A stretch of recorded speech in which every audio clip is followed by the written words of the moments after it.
Muy buenas tardes a todos. Vamos a dar inicio a esta segunda jornada de capacitación en género y violencia contra la mujer, organizada por el Colegio de Farmacéuticos de la provincia de Córdoba y AMJA, la Asociación de Mujeres Juezas Argentinas. En el día de hoy, las disertantes van a ser las doctoras Patricia Calandín y la doctora Dolores Romero. Pero antes de darle lugar a la exposición, le vamos a hacer uso, va a hacer uso de la palabra la doctora María Esther Cafure de Batistel, que va a brindarnos unas pequeñas palabras de bienvenida. Doctora, adelante. Buenas tardes a todas y a todos. Un gusto estar de nuevo reunidas con ustedes y espero que en la reunión de ayer hayamos pasado un rato muy enriquecedor para todos, sobre todo para que salgamos con una nueva forma de pensar en muchos aspectos. Quiero simplemente destacar dos aspectos que ayer quedaron bien fijados, que es primero que los aspectos de violencia, de discriminación y de desigualdad no son cosas de libros, sino que son cosas que suceden todos los días, en todas partes, en tu casa, en la calle, en el trabajo, en la reunión, en cualquier lugar. Lo que pasa es que no las vemos porque las tenemos muchas veces naturalizadas y otras veces no las vemos o no las denunciamos porque tenemos vergüenza. En la segunda exposición, ustedes vieron que esto no es una cosa de moda. Ahí está, ahora sí. O sea que esta situación de desigualdad de la mujer no es un problemita de hoy, es un problemita que viene desde siempre. Lo hemos visto en los videos que se pasaron ayer, lo hemos visto en la larga historia que se cuenta respecto a la situación de la mujer a través de los primeros tiempos y hasta hoy, y todos los obstáculos que se han tenido que vencer, obstáculos que todavía aún subsisten. Y subsisten por una razón, porque esa situación de subordinación, de sometimiento, ese pensamiento de inferioridad de la mujer con respecto al varón, lo tenemos internalizado, varones y mujeres, en el subconsciente como un producto cultural. Y como producto cultural es muy difícil de vencer. En esta reunión de hoy, nuestras expositoras nos van a traer otro caudal de conocimientos que nos van a servir de herramientas para que cada una de ustedes se transforme en un soldado más en esta lucha por la igualdad de la mujer. Yo decía cada una de ustedes y estoy abarcando tanto a los varones como a las mujeres. No es un problema de la mujer, sino que es el problema de los varones y de las mujeres, o sea, un problema de todos. Muchas gracias y los dejo con las expositoras para pasar de nuevo una tarde enriquecedora. Les dejo la palabra, señora moderadora. Bueno, muchas gracias, doctora, muchas gracias por sus palabras. Y ahora sí, vamos a empezar con estas jornadas. En esta primera etapa va a tener uso de la palabra la doctora Patricia Calandín, directora del Instituto de Género y Promoción de la Igualdad de la Defensoría del Pueblo de la provincia de Córdoba y socia de AMJA. Doctora, la escuchamos.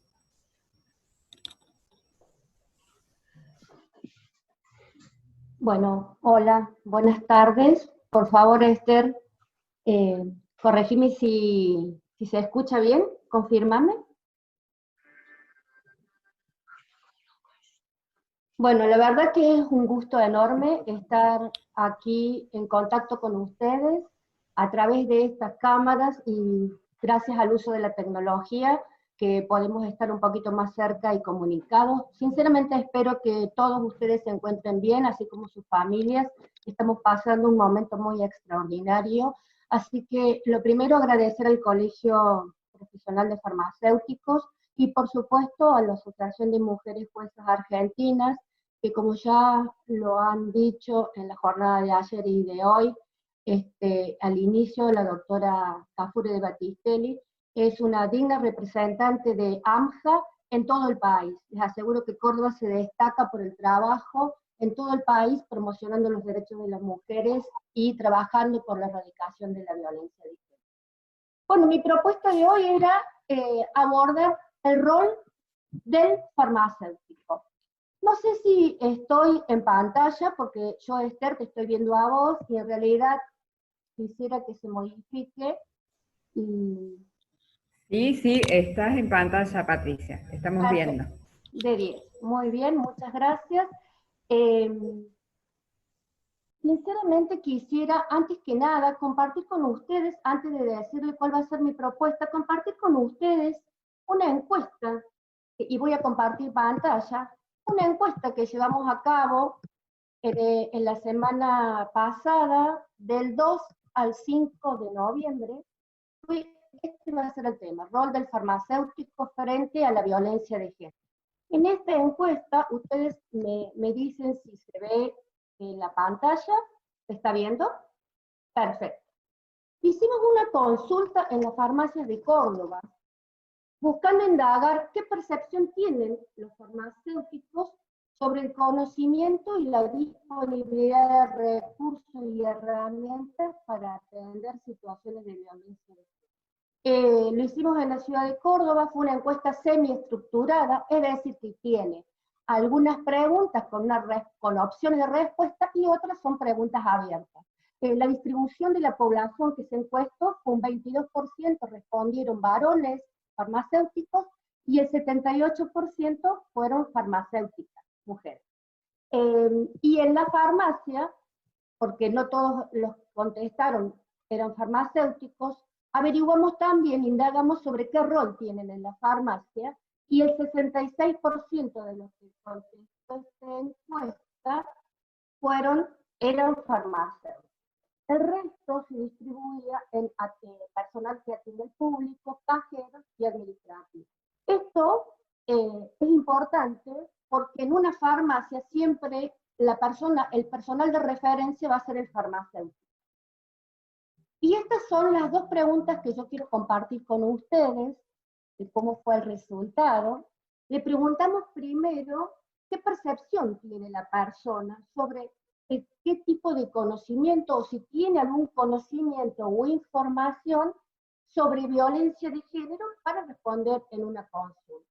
Y el 60% del personal que contestó la encuesta reconoce que tiene algo de conocimiento y el 22% que tiene bastante conocimiento.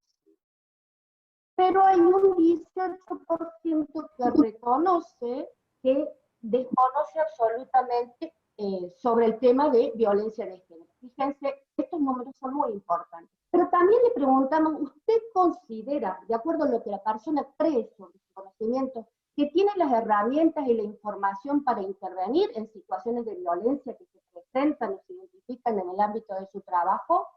El 63% dijo que sí, el resto, 36,60%, dijo que no. Aun cuando había sostenido y había expresado que tiene conocimiento sobre el tema en general, pero cuando le preguntamos si tiene las herramientas, la información necesaria, no la tiene, o la mayoría dijo que no la tiene. Fíjense, estos números son importantes y avalan esto que dijo la doctora Cafuri de Battistelli, la importancia de primero empezar a identificar y conocer y hablar de estas temáticas, y también es importante para esta capacitación o este encuentro que hoy celebramos en una segunda jornada.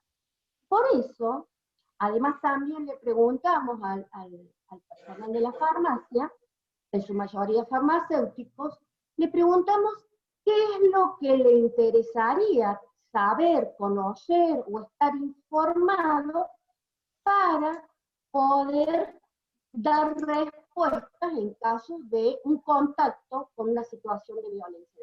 Y allí se abrieron un sinnúmero de respuestas por parte de ellos, que son lo que dan motivo a esta presentación y esta propuesta que yo les traigo ahora. Es que juntos, ustedes y yo, y lástima, lamento mucho no poder verlos para poder hacer más humano este diálogo o esta relación en este momento, es que podamos descubrir cómo fortalecer el rol del farmacéutico frente a una situación de violencia.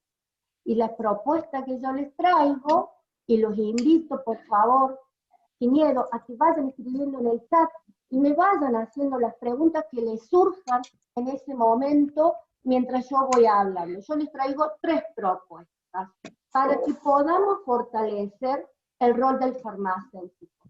Yo no les voy a decir qué hacer, les quiero proponer cómo hacer algunas cuestiones que todo el tiempo se están hablando y desarrollando.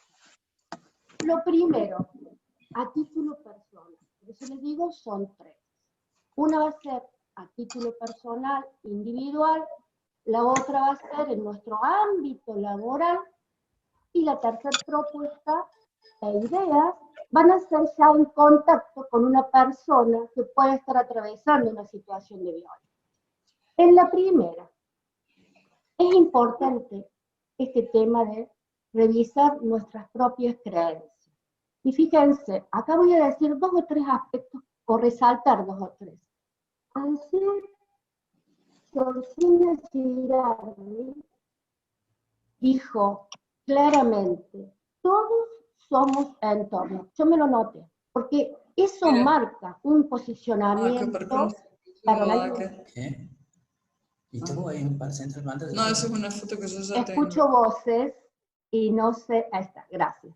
Les decía, ese es un posicionamiento. El revisar nuestras propias creencias nos invita a posicionarnos sobre un problema o frente a un problema de derechos humanos. Hemos visto cómo se expresa con la gravedad y el impacto que tiene la discriminación de género y la violencia hacia las mujeres y hacia las personas LGBTIQ, que son las personas gay, lesbianas, travesti, transexual, intersex y queer. Fíjense, hay que, como persona, posicionarse frente a una problemática de derechos humanos de esta envergadura y reflexionar. Y allí sí, revisar nuestras propias creencias. Y ahí viene el segundo paso. Para poder tomar yo un rol activo, tengo que revisar mis creencias. Esto a lo que se refería la doctora Kafure. Esta naturalización de algunas ideas, algunas creencias, que las tenemos incorporadas como un sesgo en nuestro propio sistema de creencias, y aunque no las estemos verbalizando todo el tiempo o expresándolas, sin embargo van a ser lo que van a marcar la forma o el modo en que yo me manifieste, me exprese, cuándo intervengo, cómo acciono o cómo dejo de accionar o de tomar posición sobre un tema. Si reflexiono hacia un lado o hacia otro. ¿Qué pienso de las distintas expresiones de la violencia de género o de las múltiples formas de discriminación que se traducen en desigualdad en la mitad de la población mundial? Entonces, ahí les puse en esta placa, les muestro una encuesta aquí en Córdoba. 5 de cada 10 personas de Córdoba, hombres, mujeres, jóvenes y personas mayores, creen o están de acuerdo que si una mujer es maltratada, la culpa es suya por seguir conviviendo con ese hombre. Fíjense, el 50% de la población culpabiliza a la mujer por seguir viviendo con el maltratado. Estamos acostumbrados a nuestras creencias porque así hemos sido socializados, seguramente Dolores les va a profundizar sobre el tema, hemos sido socializados con un sinnúmero de creencias en donde naturalizamos al violento, naturalizamos la violencia, hablamos de la violencia o del violento como un enfermo mental, como algo que es natural, que es biológico, como que es el efecto de las drogas o del alcohol o de las adicciones. La invisibilizamos a la violencia cuando hablamos y decimos que es un problema de índole privada. Sin embargo, la ley justamente lo toma como un problema de orden público. Ya no es más de índole privada y ahora tenemos la obligación y la responsabilidad social, y el farmacéutico ahí se destaca, en acudir en ayuda, en asistencia a las víctimas, pero también en denunciar. también justificamos la violencia a través de los celos, él algo habrá hecho para justificar la violencia. Entonces, si nosotros tomamos una posición respecto a los derechos humanos, reconocemos la discriminación de género y la violencia hacia las mujeres como un problema estructural de nuestra sociedad, ya no un problema de mujeres, es un problema de todos y todas, y eso es lo que tenemos que entender. Eso va a marcar la diferencia para tomar el rol activo, y la respuesta que demos va a ser totalmente diferente, tanto en nuestro rol profesional como en nuestro espacio familiar, personal, de amistad, de vecindad, de relaciones sociales. Va a marcar Perdón, Patricia, un segundito. Les pido por favor que muteen los micrófonos, si pues posible, por favor, al público en general, muteen los micrófonos porque por ahí se escuchan audios y hay interferencias. Muchas gracias. Perdón, adelante, Patricia. No, muy bien, gracias, Esther.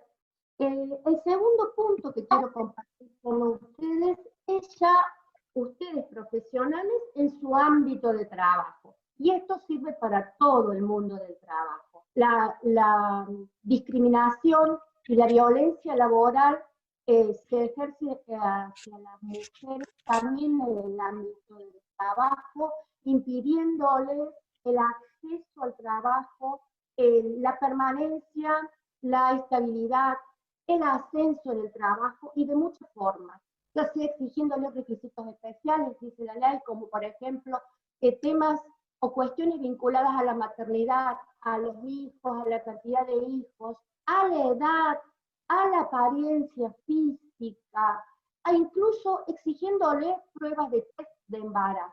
Y también, fíjense, que todos estos ejemplos que le acabo de dar, esos requisitos, están muy vinculados con los mandatos hegemónicos de la feminidad. Por un lado, la maternidad, y por otro lado, la mujer objeto de deseo. Fíjense, la misma ley reconoce, pero yo no quisiera que se queden con la idea de que cuando hablamos de violencia en el ámbito laboral, solamente nos referimos a la violencia que puede ejercer un violento o por cuestiones de tipo sexual o hacia una mujer.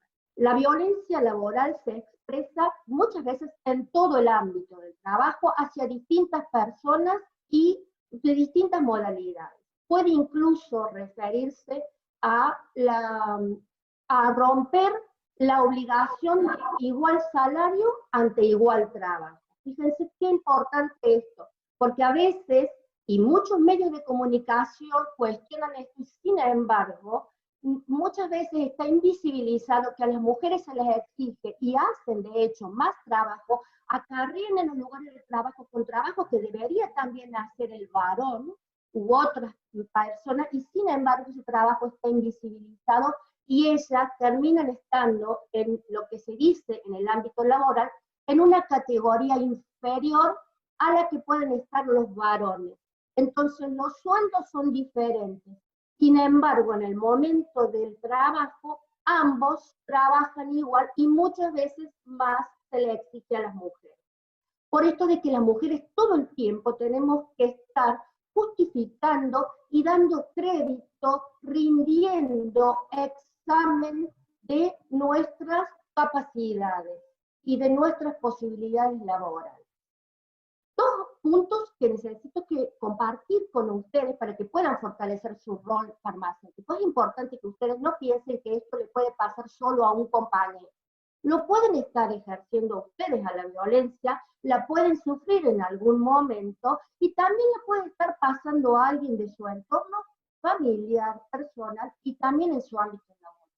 Así que lo importante es agudizar la mirada respecto a estos casos y no dejarlos pasar. Porque una palabra justa en el momento ideal puede marcar la diferencia. Tengan presente eso. Si yo estoy percibiendo que, o viendo, dándome cuenta que está aconteciendo una expresión de violencia laboral en mi ámbito hacia uno de mis compañeros o compañeras, algo tengo que hacer. No puedo hacer silencio, ¿ves? Por más que pensamos o tengamos miedo de que vamos a perder nuestro trabajo. Simplemente con decir, alto, eso es violento, suficiente. Les aseguro que cambia la forma en que se va a manejar el violento.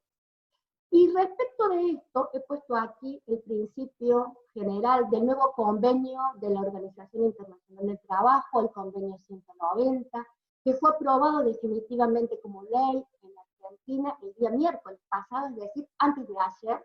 Por suerte se tenía la aprobación de media sanción del Senado y se aprobó en diputados el miércoles. Es un convenio que abre un montón de posibilidades para seguir avanzando en la erradicación de la violencia de género. Y lo que busca es los objetivos, respetar, promover y asegurar un mundo del trabajo libre de violencia y acoso. Y esto es importante, este convenio, por dos o tres aspectos. En primer lugar, porque amplía a quienes van a ser los beneficiarios de esto. No solamente los que están trabajando en un trabajo formal, sino también desde que quedo comprendido en el convenio desde que voy a buscar trabajo. Mientras estoy trabajando, pero no solamente el empleado común, regular, de índole privada, sino también los voluntarios, los practicantes, los estudiantes con práctica, los becarios, todos los que estén realizando alguna actividad en el mundo laboral, también los que estén licenciados. Y también comprende cuando se termina la relación laboral al que ha sido, al que ya no está más en la relación laboral, el que está despedido, o cuando se ha extinguido esa relación. Es decir, todos los trabajadores o ex trabajadores. Y esto es importante porque violencia hacia los trabajadores también se ejerce después que han terminado la relación laboral. En Córdoba, el otro punto que les quiero decir respecto a esto, el lugar en donde se debe hacer la denuncia de un trabajador privado por violencia de género es en el Ministerio de Trabajo. Hay todo un trámite, pero debe presentarse el empleado, el trabajador que está sufriendo la violencia. En esta oportunidad hay que llevar la documental o las pruebas, tiene que ser con patrocinio letrado, un abogado debe acompañar, y allí se van a fijar audiencias, se van a analizar, hay una comisión que va a analizar si el caso es procedente, se va a fijar una audiencia de conciliación, luego sigue todo el trámite, se cita a la otra parte, la patrona. Esto seguramente va a ser modificado, porque este es un acuerdo, un acuerdo que celebró el Ministerio de Trabajo en el año 2017, después que hicimos un reclamo respecto a que en toda Córdoba no había un solo lugar que pudiera recibir una denuncia por violencia laboral de género. Fíjense ustedes los pasos gigantes que hemos dado en Córdoba, ya por lo menos que el Ministerio reciba como un trato muy particular, pero el convenio de la OIT va a marcar la diferencia. ¿Y saben por qué? Porque además se invierte la carga de la prueba. Es decir, que el empleado que está sufriendo la violencia no va a tener que ser el que va a juntar la prueba para poder demostrar que ha sufrido la violencia, porque eso siempre es muy difícil, sobre todo porque en general la violencia y el acoso se hacen a puertas cerradas. Entonces, se viene todo un mundo nuevo en Argentina, porque además va a haber modificación de leyes y va a haber también convenios colectivos que se amplíen con una mirada, se cambia toda nuestra mirada para proteger justamente a quienes son víctimas de la violencia. No sé si ya habrá alguna pregunta, los invito, y aquí les voy a dejar el tercer punto.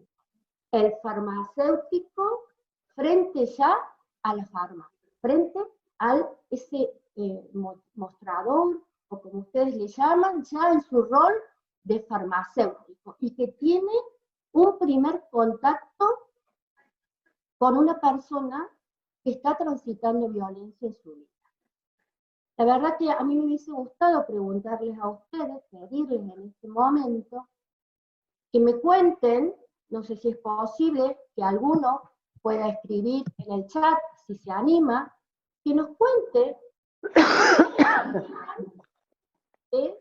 pueden ustedes acercarse a la persona que está transitando violencia, ¿cómo sería ese primer contacto o cómo creen que la pueden identificar?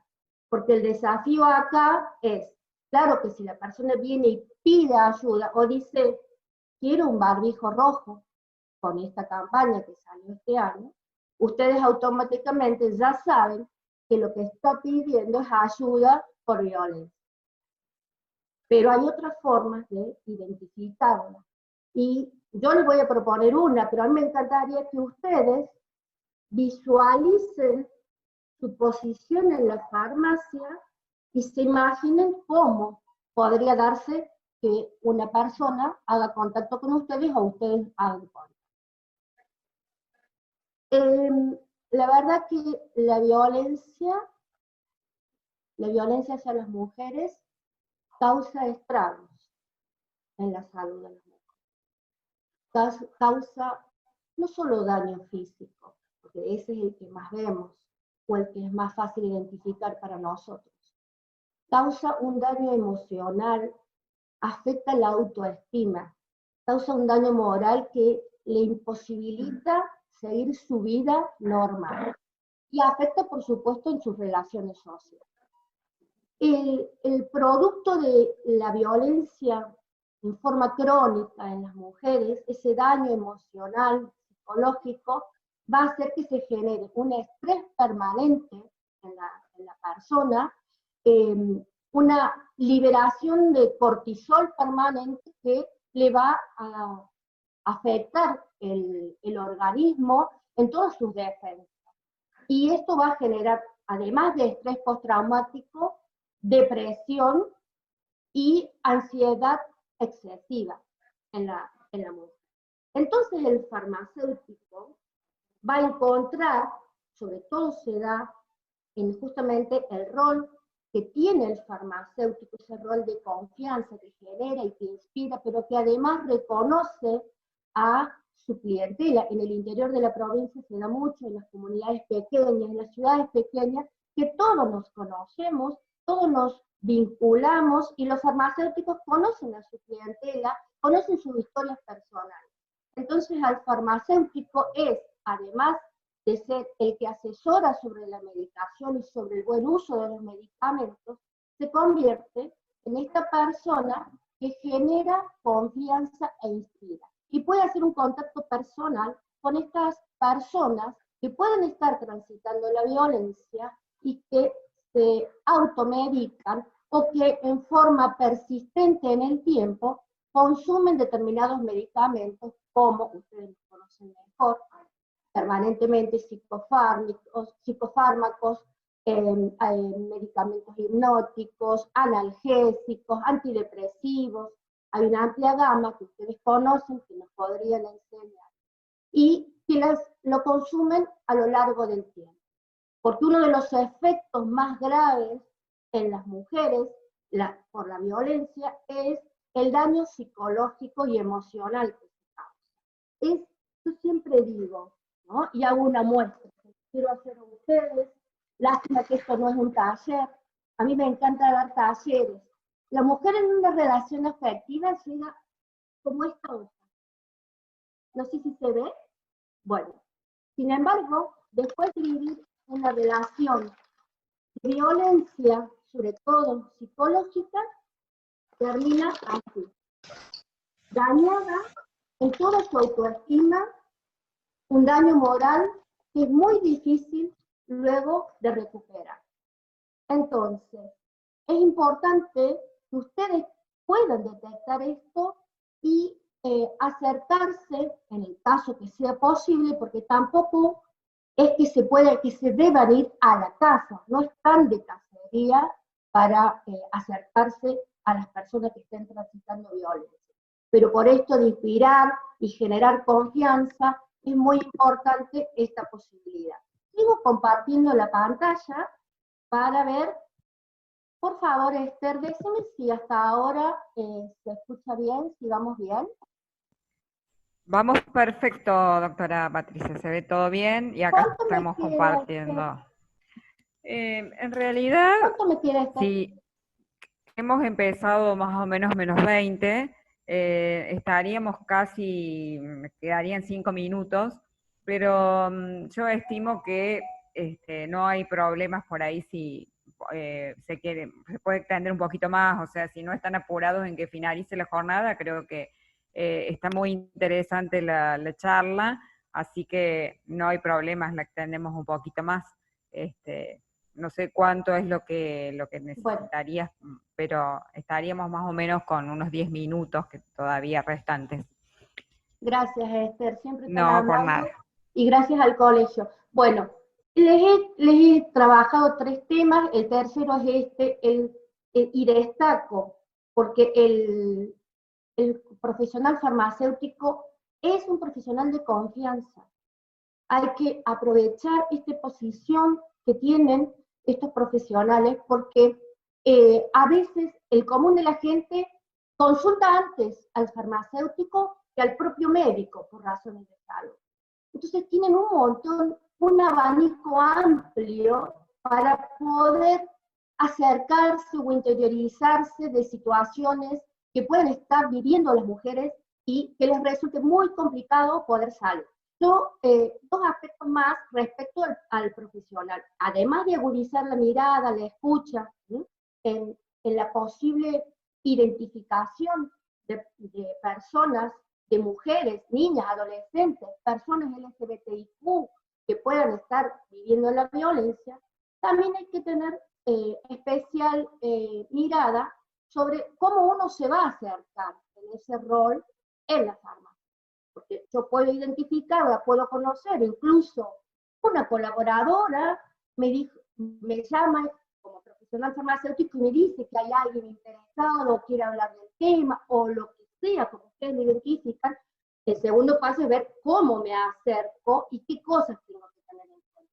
Solamente digo 2, después si hay tiempo, con las preguntas puedo ampliar, no hay problema.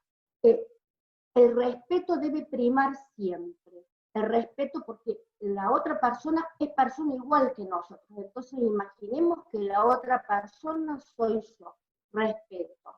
Y evitar la revictimización. Esto es una amplia gama de principios que hay que tener en cuenta, pero que son muy importantes. Por algo los organismos de derechos humanos en este momento de pandemia han marcado líneas de acción en todos los ámbitos. Y respecto de los profesionales han hecho hincapié solo en una, en fortalecer la formación de los profesionales en las causas y consecuencias de la violencia, y el abordaje de las víctimas y la ayuda y la asistencia a las víctimas. Esto que estamos haciendo acá es lo que nos marcan los organismos internacionales en este momento. Está bien actualizado. Y evitar la revictimización quiere decir, además de generar una empatía, lo primero es resguardar su intimidad. Y esto no es menor, les aseguro. Y los invito a que piensen cómo en el ámbito farmacéutico o de cualquier lugar, cuando se grita, ¿qué más va a llevar? ¿Y cómo quieren los tampones? ¿Y el remedio para cuestiones que los remedios, los medicamentos, no son ni deberían ser de publicidad de todos? Es una cuestión íntima de la persona que va a comprar al profesional que debe generar, que además de generar confianza, debe actuar como un profesional responsable. Entonces es importante que así como yo cuido el detalle cuando atiendo para la venta de los medicamentos, cuando voy a hablar sobre este tema, incluso si la persona, si la mujer está acompañada con otra persona, de alguna forma tratar de separarla y llevarla a un lugar de reserva, de intimidad y de tranquilidad, donde ella pueda hablar en confianza. No voy a seguir más con esto, solamente quiero decir, es muy largo, o sea, podría darle muchos tips, pero no los quiero aburrir, pero sí decirles que no es cuestión de estar indagando la vida personal. No, no es necesario, les aseguro que no es necesario, porque debería ella solo tener que contarlo frente al profesional que la va a atender a su problema concreto. Pero simplemente con que ustedes puedan identificar que está viviendo alguna situación, para ya sí ofrecerle y brindarle el tercer paso, que es brindarle información. Y esto es importante, porque si yo conozco, si yo tengo información sobre los derechos, voy a poder ejercerlos y además voy a poder exigir que me los respeten o que me los garanticen. Si yo no los conozco, no los puedo ni reclamar, ni disfrutar, ni gozar. Entonces, brindarle información sobre derechos y espacios de atención. Respecto de esto, es importante compartir con ustedes algo en general. Ayer se habló del ordenamiento legal que hay, que rige en Argentina, que está vigente en Argentina, las convenciones de derechos humanos, la CEDAW, que es parte de la Constitución Nacional, y la Convención de Belém do Pará, que es la que establece el derecho de las mujeres a vivir una vida libre de violencia. Ese es un derecho humano. Y luego la ley 26.485 a nivel nacional, que establece los tipos y modos y los ámbitos de la violencia, es muy rica para desarrollarla. Y en Córdoba, la ley de violencia familiar, 9.283, con su modificación, 10.400, y la ley 10.400. Bueno, una amplia gama, además hay un sinnúmero más de leyes, porque Argentina ha dado pasos gigantescos en la última década, avanzando en lo que es los derechos de las mujeres y todo lo que es el compromiso del Estado de eliminar, de erradicar la violencia de género y todos los estereotipos que dan lugar a esta cultura de la mujer subordinada y el varón dominante.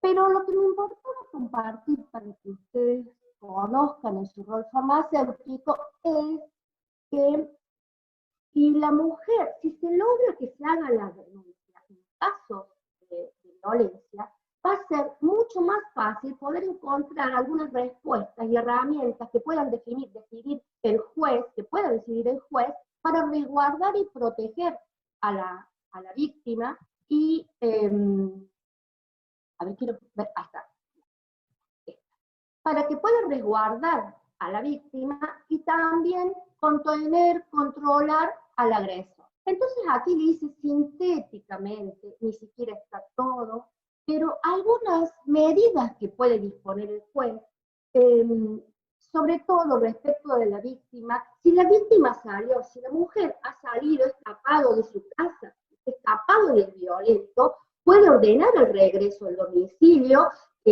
que sea alojada también, si no puede volver a ese domicilio, porque pueden estar viviendo, por ejemplo, en el hogar de la familia del maltratador, y no va a volver a ese lugar, porque además puede que el violento no solo sea el varón, puede ser toda la familia, o pueden haber algunas personas. La verdad, casos hay un sinnúmero de casos, pero bueno, puedo disponer el regreso al domicilio, o disponer que alojarla en refugios, en hogares, en albergues, en hoteles. Hay toda una respuesta institucional del gobierno que el juez puede disponer para que la víctima tenga a donde alojarse, incluso si el que está sufriendo la violencia es un menor de edad, un niño, una niña, un adolescente, pueden sustraerlo, sacarlo del lugar donde esté sufriendo la violencia y depositarlo bajo el cuidado y la tutela de un familiar.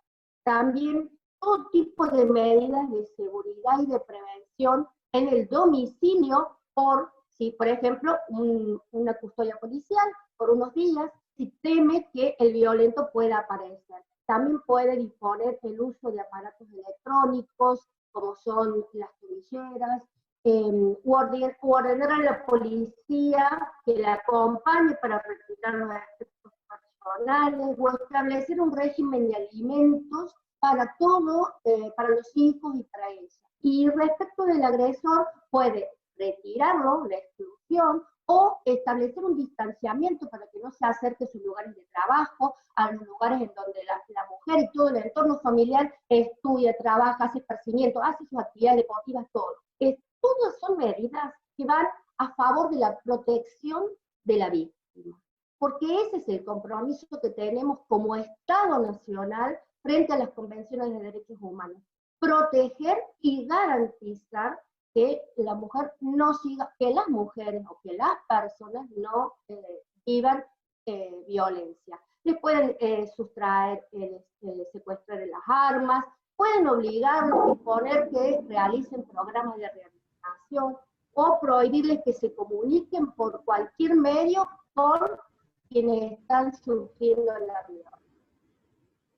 En realidad hay un sinnúmero de medidas, todo lo que es gratuito, todos los procedimientos son gratuitos a favor de que sufren la violencia. Además, las mujeres tienen derecho a que si no quieren, no se les haga más estudios sobre su propio cuerpo, tienen derecho a la asesoría legal gratuita, es decir, todas medidas que la van a proteger y a garantizar. Con esto, ustedes ya tienen un panorama general de que la protección está siempre a favor de la víctima. Si yo me pongo del lado del victimario o del lado del maltratador o de los maltratadores, en realidad estoy sosteniendo todo esto que queremos desterrar a lo que me refería al principio. Entonces, estas son medidas que pueden ayudar a proteger, que las va a disponer el juez si el caso llega al juez. Si no se hace una denuncia, el caso no va a llegar nunca al juez. Claro, a veces es muy difícil para las mujeres reconocer que sufren violencia. Y mucho más que reconocer, decidirse a llevar a cabo una denuncia. Por último, simplemente les quiero comentar que en esta encuesta que hicimos la semana pasada, cuando les preguntamos qué recomendaría a una persona que hace contacto con usted pidiendo ayuda, la mayoría nombró el número 144, que es el número de urgencias por violencia de género a nivel nacional, funciona en todo el país, es más fácil de recordar, pero yo quiero decirles, y ahí está la última partecita de los recursos, que en Córdoba, sí o sí, para recibir asesoramiento, orientación, asistencia, poder entrar a algún programa, ya sea de rehabilitación, de ayuda económica, de asistencia en viviendas, sí o sí hay que llegar al Polo Integral de la Mujer. El número es el 0800-888-9898 y como un obsequio de AMJA, de la Asociación de Mujeres Juezas Argentinas, nosotros hemos realizado un folleto, que se los voy a mostrar rápidamente, pero que se los van a entregar a ustedes, supongo que por mail, después si tengo tiempo se los voy a colocar en el chat como un documento adjunto. Es un listado de los lugares que hay para denunciar. ¿Cómo ayudan ustedes a la persona que se acerca? Miren, entregándole este flyer o pasándoselo por WhatsApp, suficiente, indicándoles que para denunciar situaciones de violencia familiar y de género, el Polo, la policía, la línea 144, en el interior provincial, los juzgados de paz, siempre la policía, siempre las unidades judiciales o las mesas de entrada de violencia familiar. Pero les quiero comentar dos más. Los delitos contra la integridad sexual, en Córdoba hay una fiscalía especial que trabaja sobre este tema y la verdad que hace un trabajo espectacular porque se dedican exclusivamente a este tipo de delitos. Recuerden ustedes, más de 50 casos son denunciados por semana en Córdoba.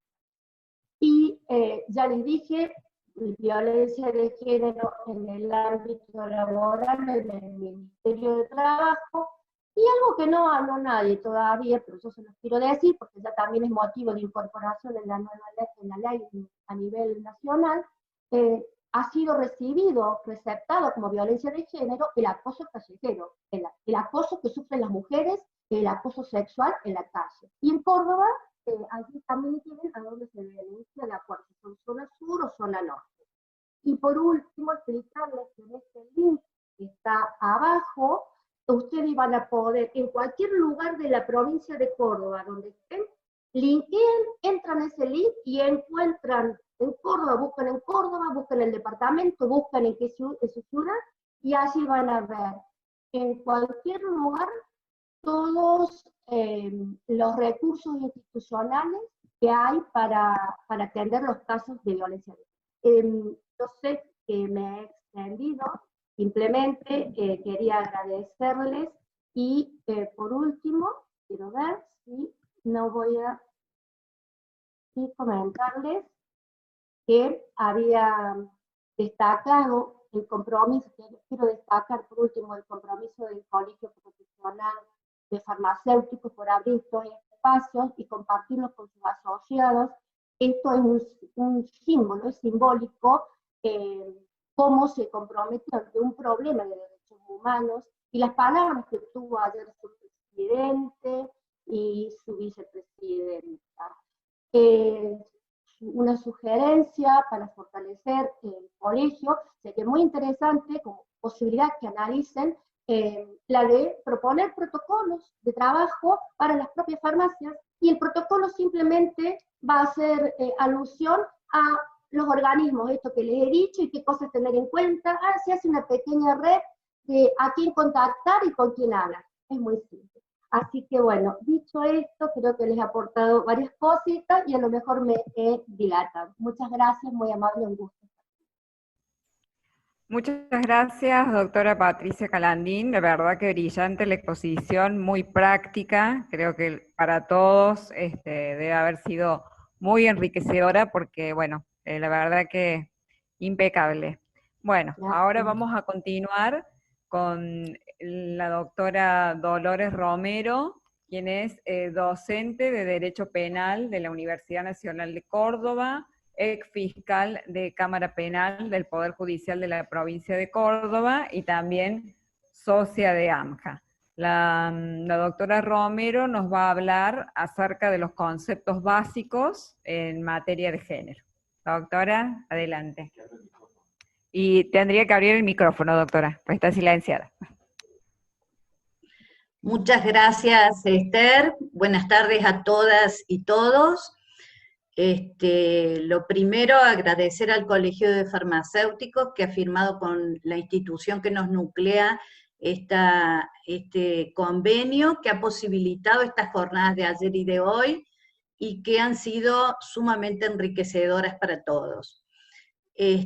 También en lo personal a AMJA por posibilitarnos a sus socias transmitir algo de lo que nosotros hemos vivido en nuestras experiencias y de aquello que tenemos.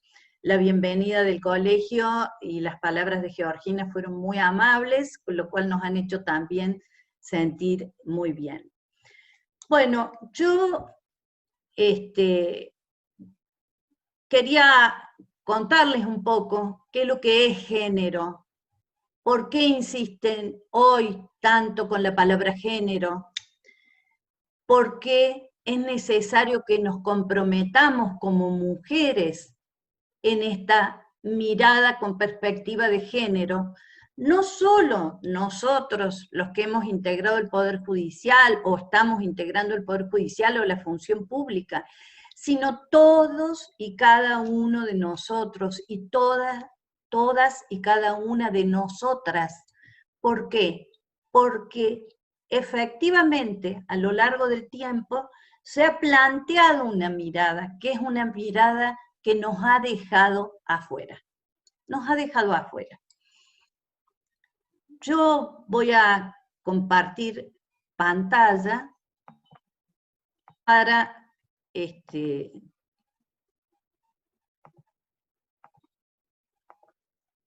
siguiendo algunos pasos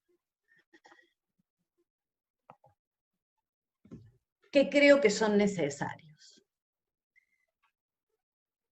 La idea es que ustedes puedan llevar no solo la gestión farmacéutica, fundamentalmente la gestión farmacéutica porque es lo que hoy nos nuclea, es lo que hoy nos vincula, pero que ustedes puedan introducir en su ideario diario, en modalidad diaria de manejarse, en su vida familiar, en su vida laboral, en su vida de relación, con todos los vínculos, en su vida como patrones en su vida como empleados, es decir, que internalicen como personas la mirada de género porque hoy resulta imprescindible.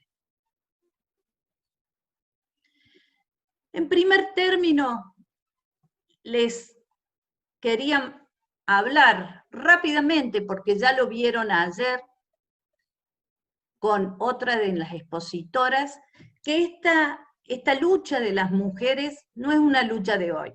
Ayer vieron en la exposición de Graciela Vigilanti numerosas mujeres. Yo no quería reiterar eso, pero sí quise tomar 3 o 4 hitos que para mí han sido importantes.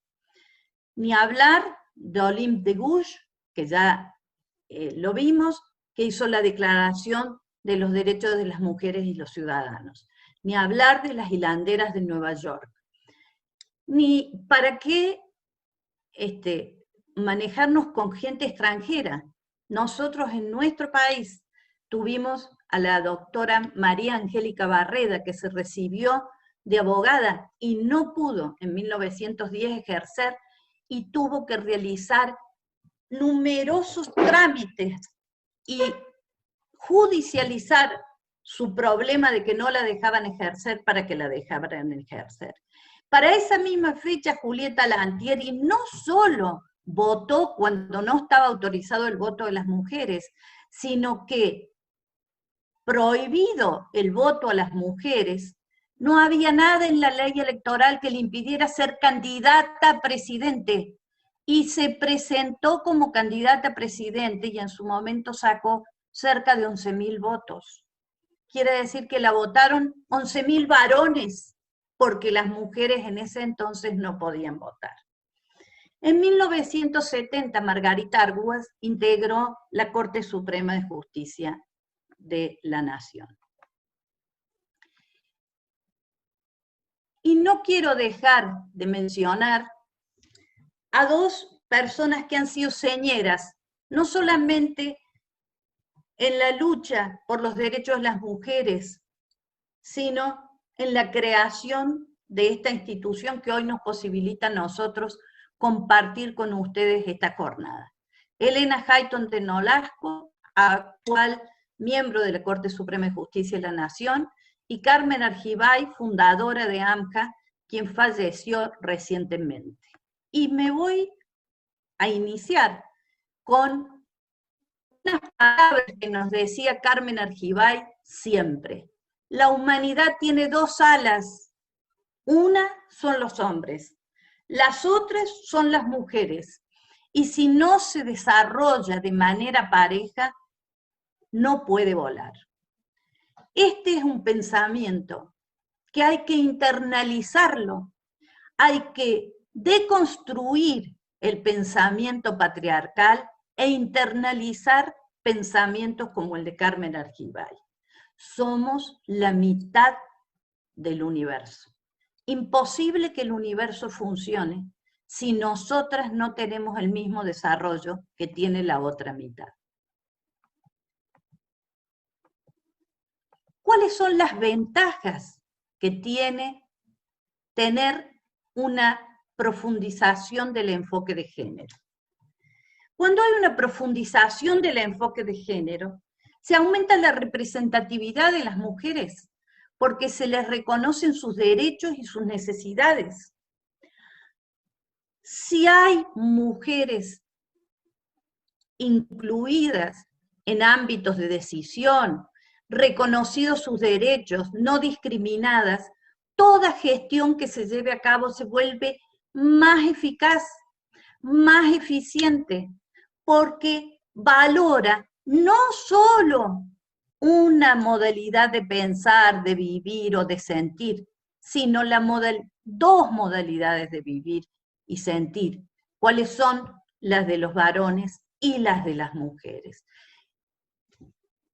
Se enriquece la discusión, se promueve la igualdad de derechos, y esto sí o sí contribuye a una mejora de la calidad de la gestión, cualquiera sea la gestión que se lleve a cabo, ya sea la gestión en el ámbito público como la gestión en el ámbito privado, porque hay un diálogo social, ya que la mitad de la sociedad está constituida precisamente por mujeres.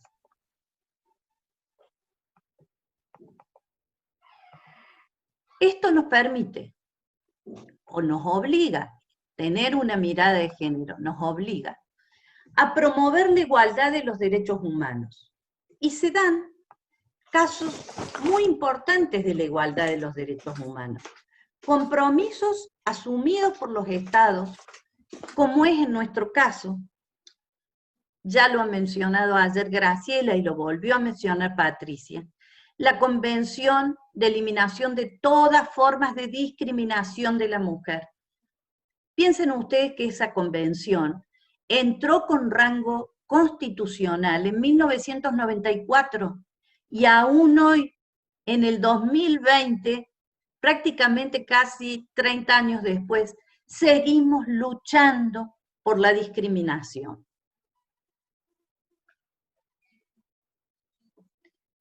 ¿Qué es lo que hay que hacer, además de promover los derechos humanos? Hay que desterrar esos sesgos discriminatorios. La realidad debe ser analizada con perspectiva de género. ¿Justamente para qué? Para que eso que vemos en todos los días, eso que vemos en nuestros hogares, en nuestro lugar de trabajo, en nuestra gestión con amigos, sea desterrado. Recién la escuchaba a Patricia Calandín, que decía, no hace falta grandes actos en un trabajo, no hace falta perseguir, simplemente es en nuestras relaciones con los amigos, cuando un varón se desubica y hace un comentario que es agresivo, que es acosador, que es desvalorizador de la mujer, simplemente decirle, no te desubiques. Y la persona que no logra ver el respeto por el derecho humano de las mujeres que debe haber, con esas simples llamadas de atención, advierte que hay un cambio que es de carácter social, y que ese cambio social solo lo vamos a poder hacer nosotros tratando de reducir estas brechas de género que hay tanto en lo público como en lo privado. Y en el marco de la búsqueda de reducir esas brechas de género, el Congreso de la Nación dictó una ley, la 27499, que obliga a todos los integrantes de los 3 poderes del Estado a capacitarse en cuestiones de género. El Estado está poniendo una fuerza, un interés particular en que todas las personas que acceden a un trabajo o a un puesto público, el que fuere, estén produciendo una modificación y un cambio estructural. La perspectiva de género está como mandato constitucional y convencional. Ya lo vimos en la CEDAW, que está incorporada a nuestra Constitución, y también en Belén do Pará, que es una convención que está también signada por nuestro país. Y esta perspectiva de género la vamos a comprender si comprendemos que en la base de esta perspectiva de género está el respeto por los derechos humanos. Y la violación más grande, mayor que hay de los derechos humanos es la violencia de las mujeres y obviamente de las niñas.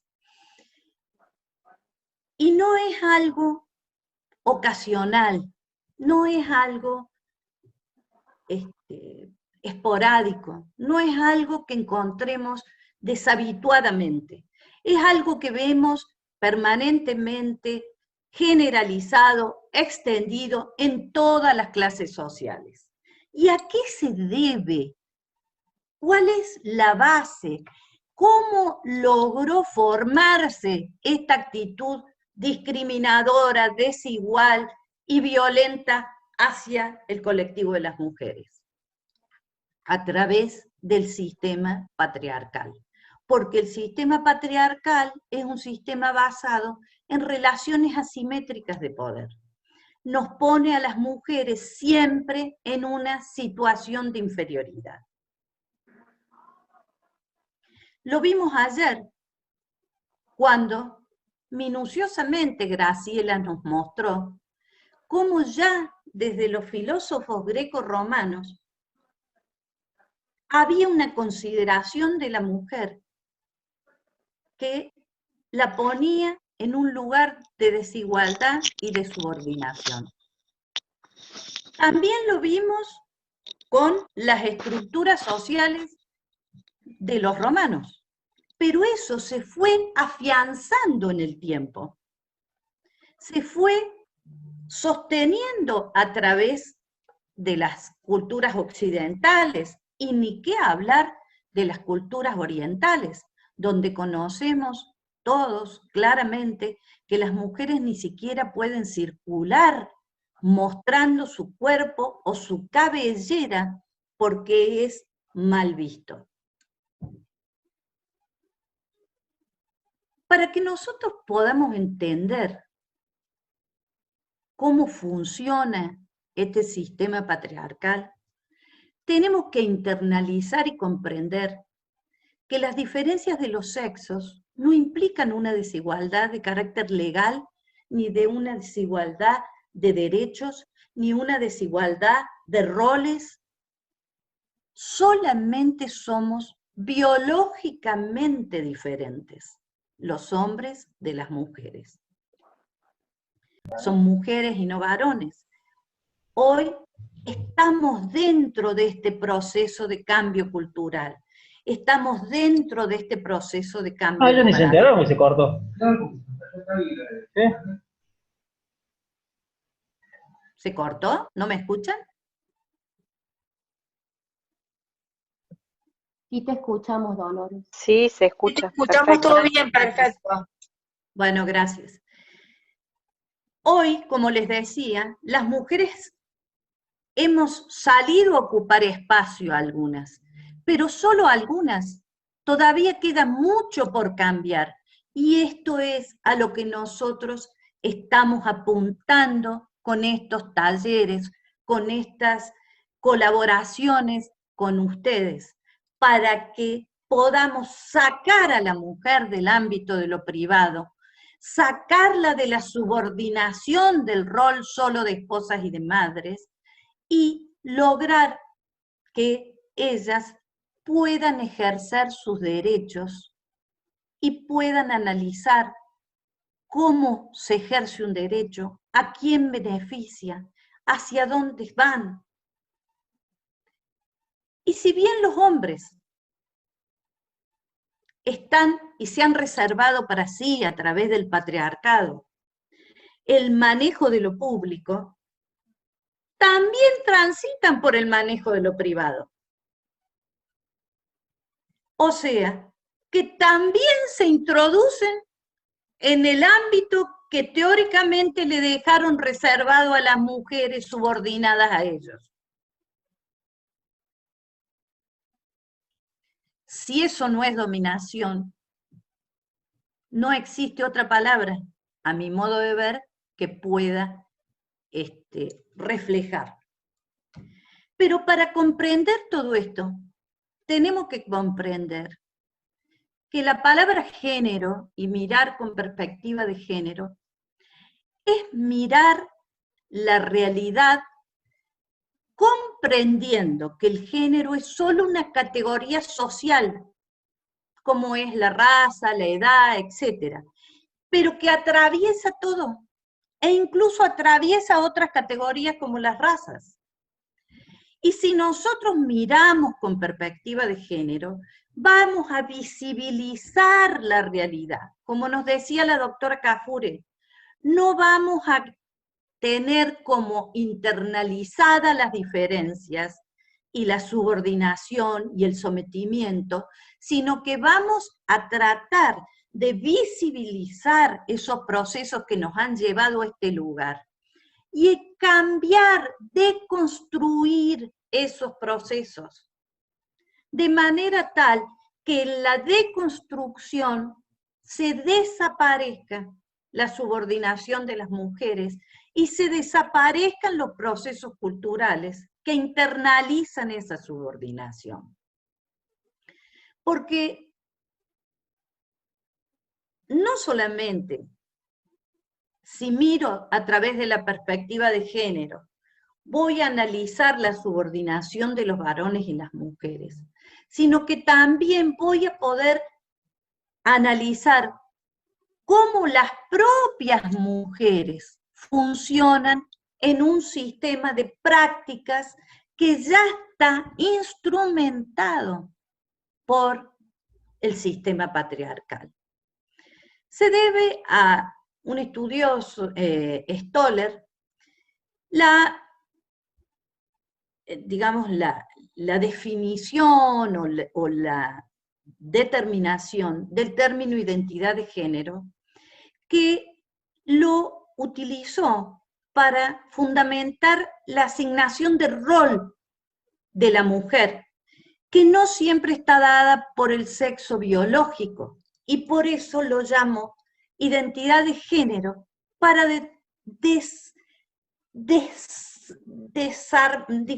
despegarla de la identidad de los sexos. Ayer cuando veíamos ese video de el médico legislador que decía, es inferior a nosotros porque tiene el cerebro más chico. No pretendemos nosotras las mujeres ser iguales a los hombres.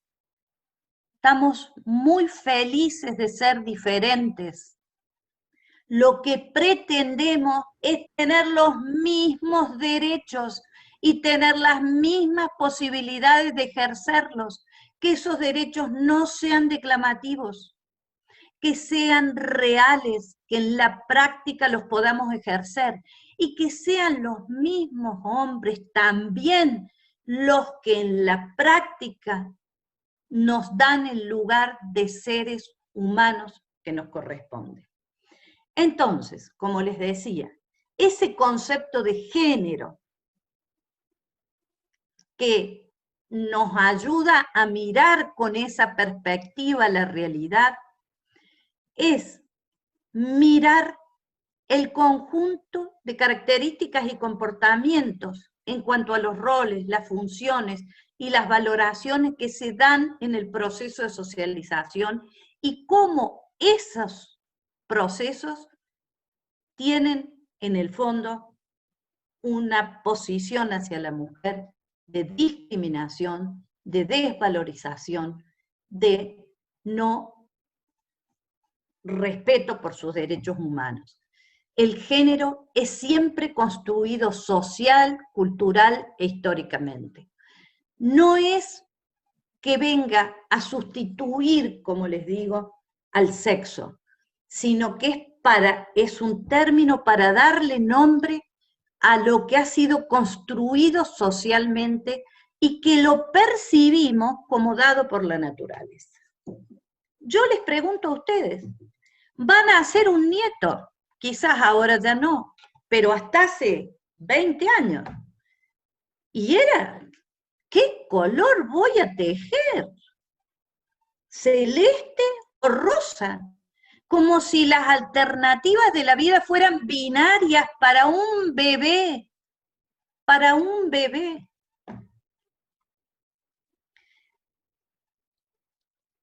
Y nadie, ni yo, se los digo con toda franqueza, se nos ocurría cuestionarnos que lo puedo vestir de amarillo, naranja, verde, negro. Ahora al contrario, los tienen vestidos de dark a todos los bebés. A donde vas te encontrar un bebé vestido todo de negro, porque se ha puesto de moda vestirlos de negro.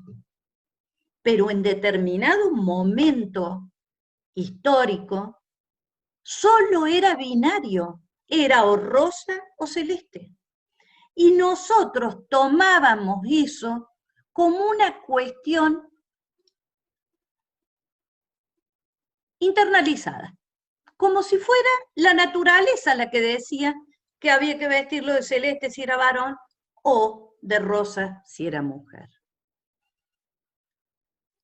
Y eso se traslada a cuestiones mucho más graves o mucho más profundas, no voy a decir grave porque no es la palabra adecuada, mucho más profundas.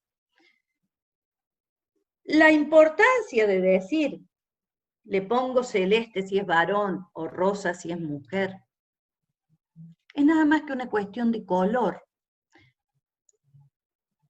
Pero nosotros tenemos dentro del patriarcado, dentro de la cuestión de género, estas categorías que nos hacen suponer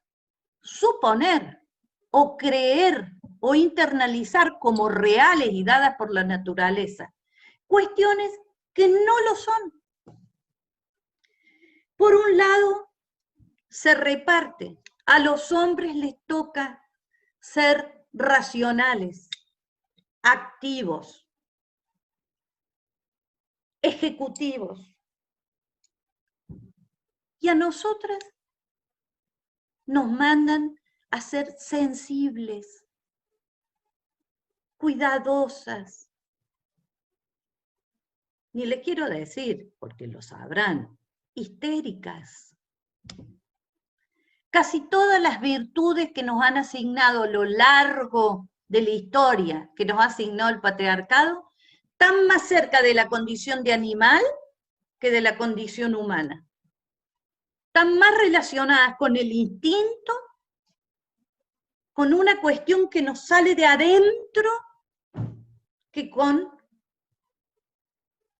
la condición humana.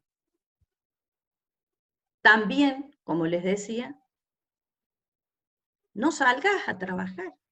Recuerdo, esto es una anécdota personal, que cuando yo rendí para fiscal de instrucción, mi padre, pobre, que en ese momento tenía 91 años, me dice, hija, ¿cómo vas a hacer ese trabajo?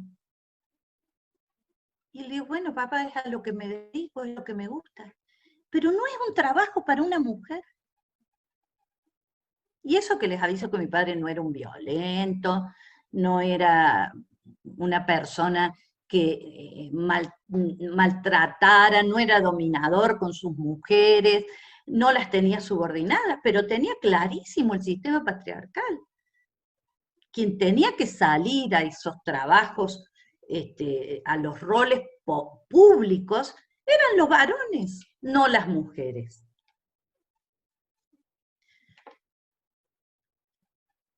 Y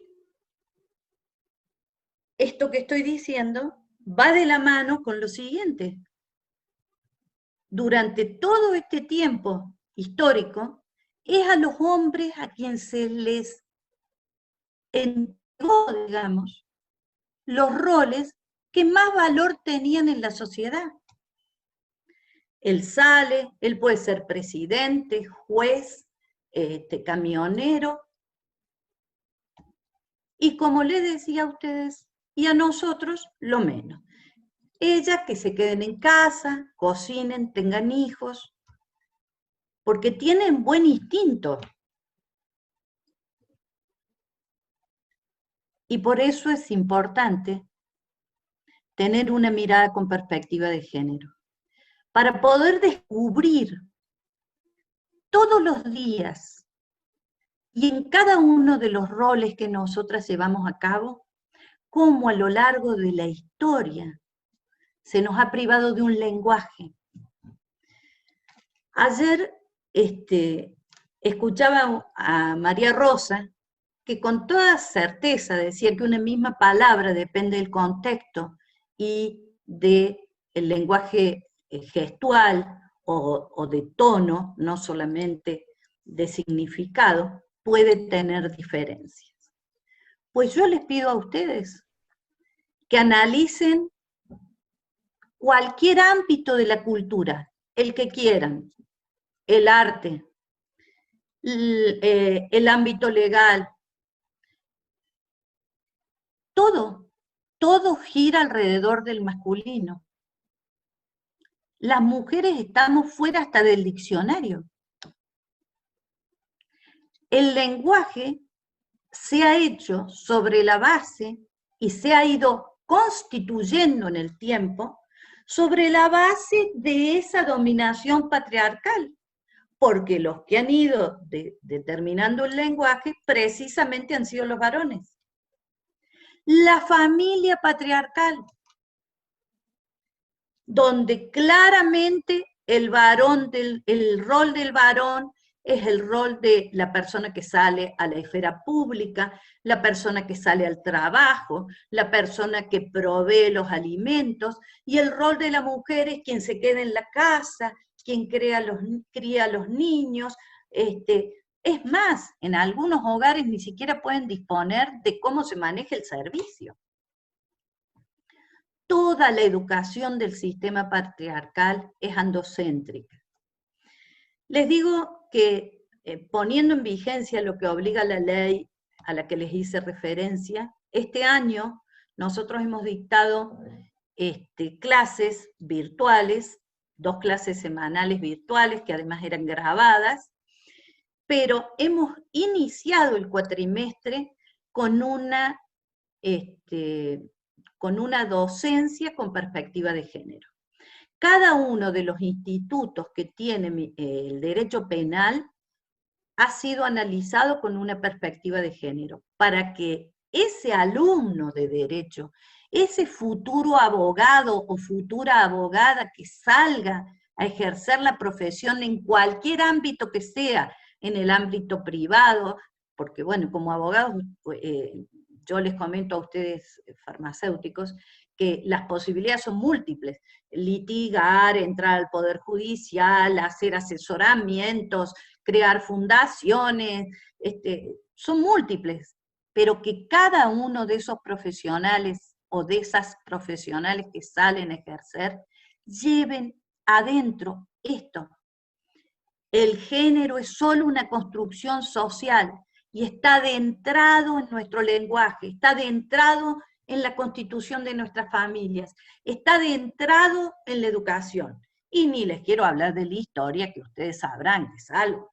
Juana de Arco, Mariquita Sánchez de Thompson, Cleopatra.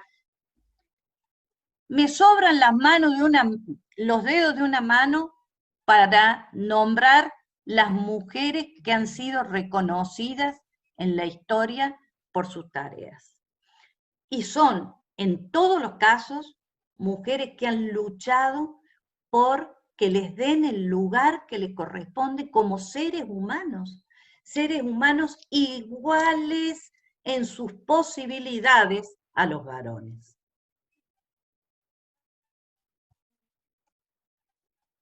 Por eso, nosotros convocamos a ustedes a que miren con una perspectiva del género, porque hace realidad el derecho a la igualdad, porque nos permite ver los impactos diferenciados que una ley o una actitud o una disposición puede generar. ¿Y por qué? Porque nos va a ayudar a buscar soluciones para no repetir estas situaciones asimétricas, para modificar los contextos de desigualdad. Porque debemos transformar esos códigos de desigualdad que el patriarcado ha metido y que el feminismo viene luchando por erradicar. La perspectiva de género nos va a dar una forma de ver la realidad. No se trata solo de un listado de decisiones judiciales, más allá de la importancia que esas decisiones judiciales y gubernamentales tienen. Se trata de modificar la forma de ver la realidad todos y cada uno de nosotros. Es un concepto que tiene una trazabilidad que va por todos los ámbitos, va en las razas, va en las familias, va en el trabajo. Recién hablaba Patricia, que no es solo ayudar a la persona que se acercó y pide el barbijo rojo, es miremos también en nuestro trabajo. No es un patrimonio nuestro. Nosotros estamos en todo momento convocando a los varones porque tiene que ser universal. Tenemos que lograr una sociedad más equitativa y igualitaria. Nos va a permitir la perspectiva de género analizar todas las representaciones, prejuicios y estereotipos que nosotros tenemos. Y nos va a dar otras configuraciones sociales.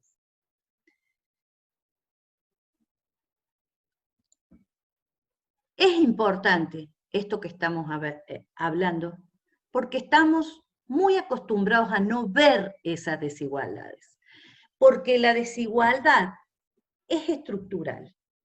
Cuando ustedes escuchan esa frase, desigualdad estructural, pensarán ¿a qué se refieren? Nos referimos a todo esto que yo he ido detalladamente diciéndoles. Hemos naturalizado ser subordinadas.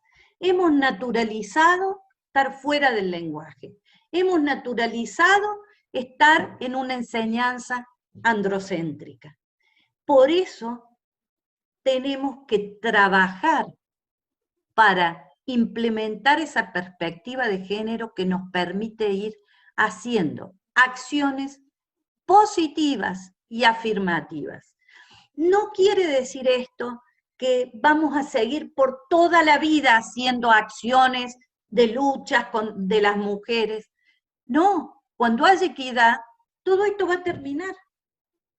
Cuando hayamos deconstruido el sistema patriarcal, cuando estemos verdaderamente ante un sistema de respeto de los derechos humanos de las mujeres, ante un sistema de igualdad, de posibilidad de acceso a roles, mandatos, cargos, vivienda, educación, cuando todo eso esté logrado, ya no serán necesarias las acciones positivas o afirmativas. Son lo que tenemos estereotipos sociales, una visión esquematizada y socialmente consolidada. Justamente lo que estamos buscando es deconstruir esa visión estereotipada, deconstruir y generar una visión nueva que se hace en el día a día, en un paso a la vez. Pero para que tengamos claro, muy claro, los estereotipos de género pasan por estas 5 variables: subordinación, dominación, roles, jerarquía y prejuicio. Recién yo escuchaba que 5 de cada 10 personas creen que la mujer tiene la culpa de que el sujeto la golpee. Estamos invadidos de prejuicios patriarcales. Invadidos de prejuicios patriarcales. Consideramos a las mujeres casi como animales instintivos y pretendemos que ante un trabajo de un sujeto que todos los días la desvaloriza, desde que se levanta de la cama y le dice, no me has preparado el desayuno, hasta que cuando llega hace un escándalo porque no está la comida lista. Esa mujer que viene sufriendo esa desvalorización diaria, y como bien han marcado mis colegas, va teniendo un decrecimiento personal y una pérdida de la autoestima. Es a la que a través del prejuicio le exigimos que pueda frenar a ese violento que empieza la escalada armando un escándalo porque no estaba el almuerzo, y a la segunda le mete el cachetazo, y a la tercera, cuando ella no se animó a defenderse del cachetazo, la harta a patadas. Las jerarquías, las parejas, yo lo he escuchado muchísimas veces decir, es importante en una pareja quién tiene el poder, pero por Dios santo, si parte de la palabra par, la constitución de una pareja parte de la palabra par, pareja, ¿de qué jerarquías hablamos? de los roles, de la subordinación. Ya vimos ayer ese video de los ayudadores. Te tienen que ver en 4 patas y te dicen, ay, ¿por qué no me lo pediste? Pero ¿y qué sos vos? ¿Un miembro de la realeza que viene a parar a este hotel? ¿O sos un integrante de la familia? Esas 5 frases, esas 5 palabras, son las que la perspectiva de género tiene que tener permanentemente con ella. Cada vez que veamos subordinación, tenemos que mirar que ahí hay un problema de género.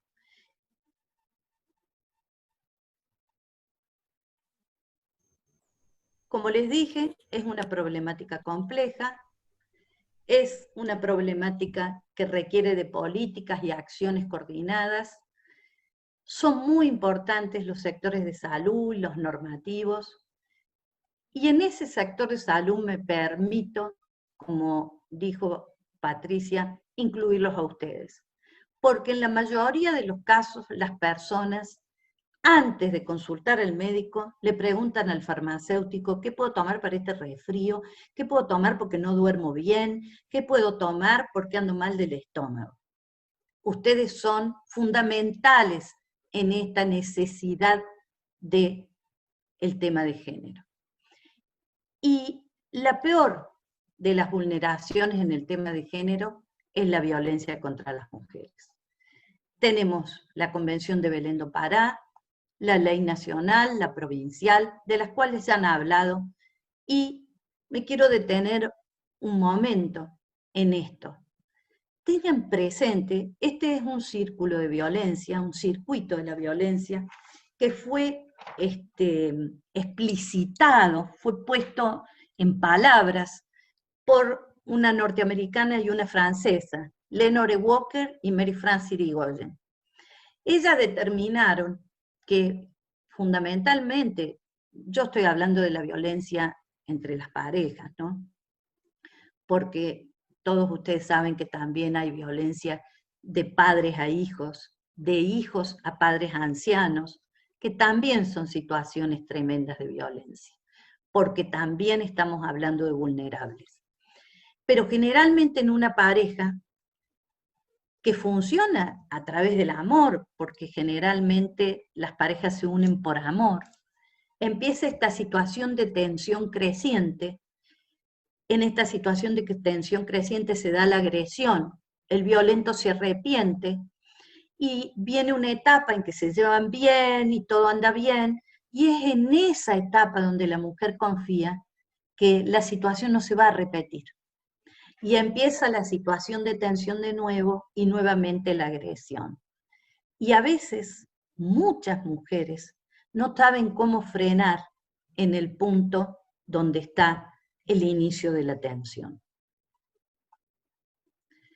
Solo a título ilustrativo, y ya que les digo de violencia, en el año pasado en nuestro país hubieron 252 víctimas directas de femicidio, quiere decir casi prácticamente 2/3 del año con víctimas de femicidio, y 268 víctimas de femicidio vinculado.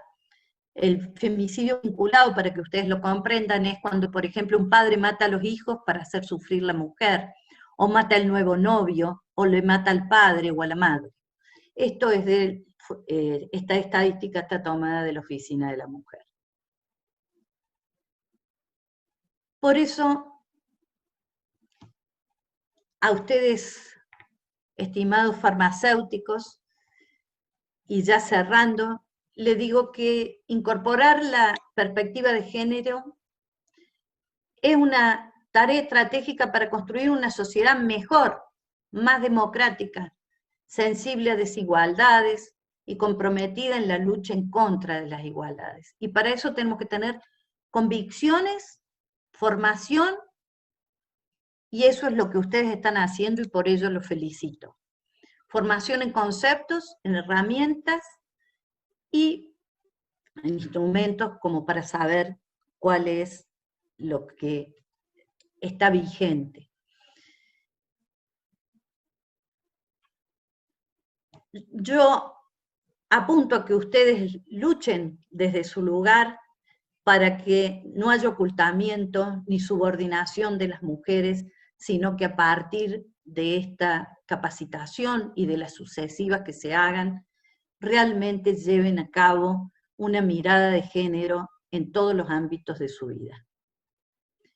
Para cerrar, vuelvo con las palabras de Carmen Argibay: la humanidad tiene dos alas, una son los hombres, otra las mujeres, y si las dos no se desarrollan de manera pareja, la humanidad nunca va a poder volar. Eso es todo, muchísimas gracias a todas ustedes y a todos ustedes.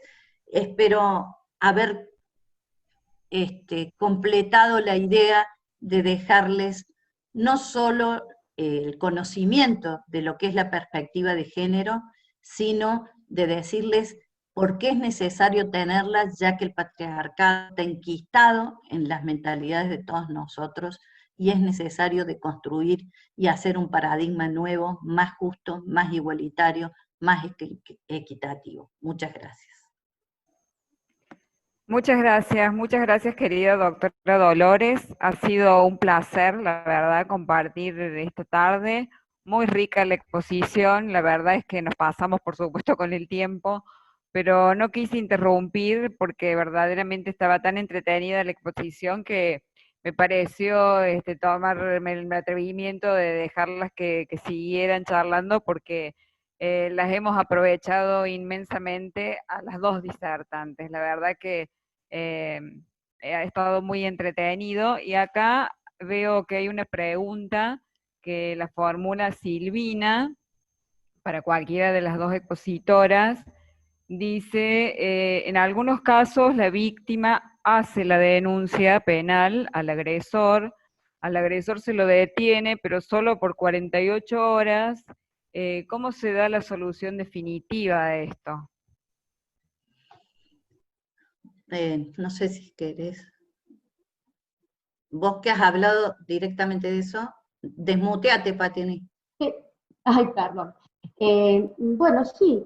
Lo que pasa es que la gente tiene esta pregunta en forma permanente, porque en realidad la violencia de género, y tomemos la violencia familiar a la que mucho se ha referido Dolores en su exposición, hay una legislación que reconoce la violencia, la identifica, da todos los tipos y da todas las herramientas para poder trabajar en esto, pero tenemos que tener en claro que no todas las expresiones de violencia configuran delitos. Entonces, se puede detener de manera preventiva a la persona, si el juez así lo dispone, por un lapso muy pequeño, pero eso no quiere decir que va a estar siempre detenido, porque no todas las expresiones de violencia son un delito. Que haya denuncia no quiere decir que haya una investigación de tipo penal. Tiene que haber alguna configuración de delito para que esté detenido por más tiempo o se pueda seguir un proceso judicial. En esto capaz que Dolores pueda ampliar. Y lo que creo que el principal interrogante que le hace la pregunta está dirigido a cómo solucionar o cómo terminar con esto, ¿no? Y bueno, partamos de la base de que la violencia es cultural. Hemos sido educados para tolerar la violencia y para ejercer la violencia. Es un toma y doy. Y el tema es que entre todos tenemos que participar para poder cambiar la realidad. Hay medidas que se pueden tomar, como cuando, y son muy efectivas cuando se cumplan realmente, yo se las había comentado, cuando el juez dispone por obligación que el violento o los violentos reciban asistencia específica, porque eso permite que ellos puedan reconstruir sus creencias, todo esto que nos envuelve a todos mentalmente, y cambiar su forma de trabajar. Si dan resultado a todos, no necesariamente da resultado porque es todo un trabajo de construir todo un sistema de creencias de toda la vida. no es tan fácil obtener resultados, pero sin embargo hay recursos para esto. Y si no, se llega a esas otras medidas que son de cuidado y de protección de las víctimas, ¿no? El distanciamiento, los botones antipánicos, hay un sinnúmero de... Yo creo que no es tan fácil al que es violento que cambie de un día para el otro. No hay una solución así tan tajante, y lamento que no quiera decirlo yo, es que la verdad es cultural. Por Es eso cultural. es que Dolores, si querés agregar algo, por favor. Sí, yo les quería decir lo siguiente. Yo he trabajado en el fuero penal durante 40 años. Son múltiples las disposiciones, las oficinas que tiene tanto el Poder Judicial como la autoridad administrativa para tratar de dar una solución en estos casos de violencia. Como dice bien Patricia, no todos los casos son delitos, y para eso el Poder Judicial tiene los juzgados de violencia que realizan todas estas medidas que Patricia les ha explicado y que les ha dejado en un flyer. Pero además de eso, y esto para que lo tengamos en cuenta, las relaciones son siempre de dos. Entonces, es muy difícil que de un día para el otro esta relación que estaba, digamos, mal, y que además de eso tiene una de las personas que es violenta y una víctima que está acostumbrada a ser víctima, puedan de un día para el otro y con solo una denuncia modificar esta situación de vida. Este es un proceso de cambio muy lento que tiene que ver con esto que acabamos de ver. Es decir, de cambio de prejuicios, de cambio de ideas, de cambio de paradigmas. Las instituciones, tanto el Poder Judicial como el Poder Administrativo, tienen muchas herramientas para utilizar. El tratamiento para la mujer, el Polo de la Mujer generalmente brinda tratamiento. Tienen tratamiento también para los varones que están dispuestos a revisar sus conductas, más allá de las medidas materiales, como es el botón antipánico, la exclusión del hogar, la medida de no acercamiento, la medida de restricción de comunicación telefónica o física. Es decir, hay una serie de medidas, pero lleva un tiempo largo que esas medidas puedan producir un efecto positivo y la mujer se pueda sentir tranquila y rearmar su historia desde otro lugar, ¿no? No sé si eso responde. Clarísimo, clarísimas las respuestas, así que, bueno, vamos a tener que ir cerrando estas jornadas, pero antes de darle por finalizadas, quiero que haga uso de la palabra la vicepresidenta de la institución, Georgina, que quiere transmitir un saludo. Georgina, por favor. Gracias.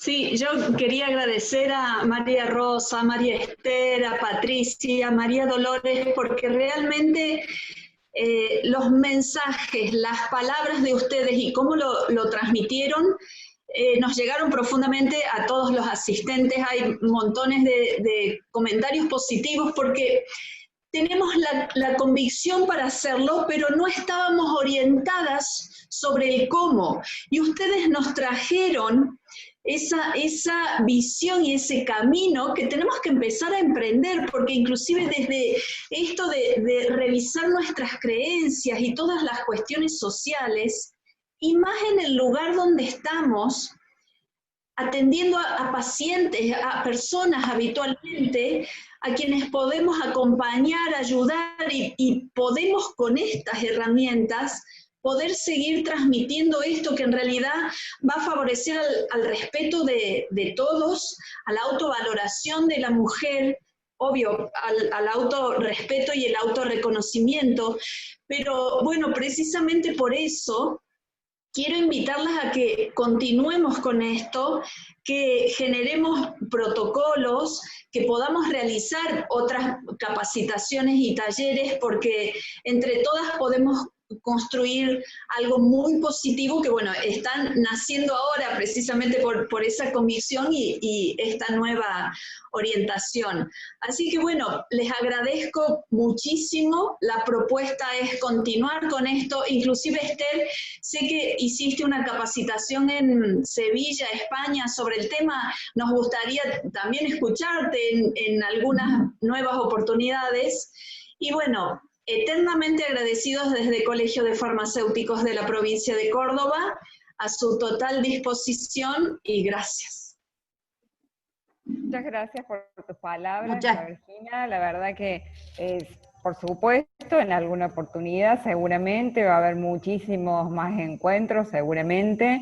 Y bueno, por mi parte, decirles que la verdad ha sido un verdadero placer, un gusto presentar a estas enormes mujeres que han denotado mucho compromiso, mucha dedicación, mucha responsabilidad.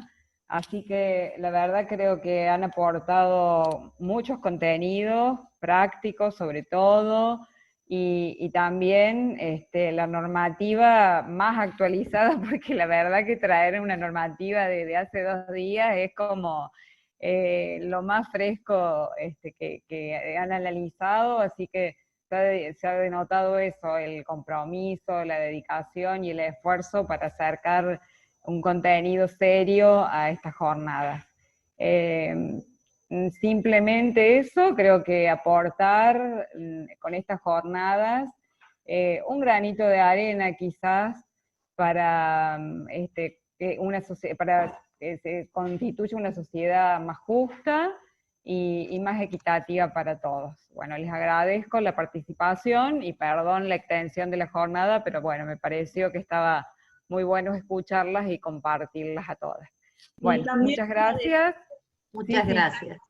Por ayer y Marta Pérez, que bueno, estuvo presente en todas las jornadas. Gracias. Martita es imprescindible. Muchísimas gracias Sí, a todos, gracias, muchas gracias. Sí, bueno, muchas gracias y bueno, nos veremos en otro encuentro seguramente.